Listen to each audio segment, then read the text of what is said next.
حضرت علی علیہ السلام نے فرمایا، اللہ تمہارے دل سے کسی چیز کا خیال تب تک نہیں نکالتا ہے جب تک تمہارے نصیب میں اس کی ملنے کی گنجائش ہوتی ہے۔ امام محمد باقر علیہ السلام نے فرمایا، اچھی بات جو بھی کہے لے لو، خواہ وہ شخص خود اس بات پر عمل نہ بھی کرتا ہو۔ حضرت امام علی علیہ السلام نے فرمایا، عقل کو پاک کرنے کے لیے تعلیم سب سے بڑی مددگار ہے۔ حضرت امام علی علیہ السلام نے فرمایا، جو اپنی پریشانی کو کھل کر ہر ایک کے سامنے بیان کر دیتا ہے وہ اپنی ذلت سے راضی ہوتا ہے۔ حضرت علی علیہ السلام نے فرمایا، انسان کا اپنے عیب سے لا علم ہونا سب سے بڑا گناہ ہے۔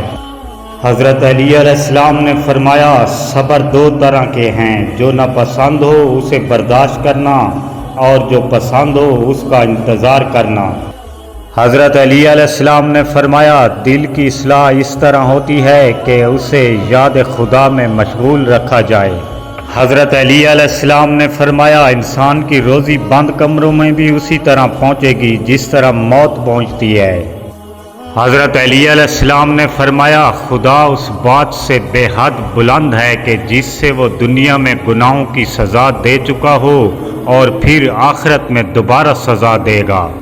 حضرت علی علیہ السلام نے فرمایا، عقل کا بہترین دوست ادب ہے، اگر ادب ہوتا ہے تو عقل سنور جاتی ہے۔ حضرت علی علیہ السلام نے فرمایا، اپنا حق لینے میں تاخیر کر دینا عیب نہیں ہے، دوسرے کے حق پر قبضہ کر لینا عیب ہے۔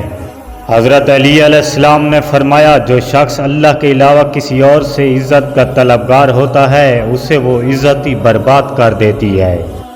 حضرت علی علیہ السلام نے فرمایا، قیامت کے روز جب ہر آنکھ روتی ہوگی تو ہماری مصیبت پر گریہ کرنے والی آنکھ نہ روئے گی۔ حضرت علی علیہ السلام نے فرمایا، خواہشوں کی پیروی حق سے روک دیتی ہے اور امیدوں کا پھیلاؤ آخرت کو بھلا دیتا ہے۔ حضرت علی علیہ السلام نے فرمایا، آج جو دنیا میں جو تمہارے پاس ہے اس سے پہلے اس کا مالک کوئی اور تھا اور تمہارے بعد کوئی اور ہوگا۔ حضرت علی علیہ السلام نے فرمایا، دنیا کو چھوڑو کہ یہ دنیا کی محبت تو آندھا بہرا اور گونگا کر دیتی ہے۔ حضرت علی علیہ السلام نے فرمایا، جو موت کو زیادہ یاد رکھتا ہے وہ تھوڑی سی دنیا پر بھی خوش رہتا ہے۔ حضرت امام علی علیہ السلام نے فرمایا، اگر تمہیں عزت درکار ہے تو اسے اللہ کی اطاعت میں تلاش کرو۔ حضرت امام حسین علیہ السلام نے فرمایا، سب سے زیادہ سخی وہ ہے جو ان کو بھی دے جن کو ان سے کوئی امید نہ ہو۔ ویڈیو اچھی لگے تو چینل کو سبسکرائب کر دینا۔ اللہ نگہبان۔ دعا گو ساگر۔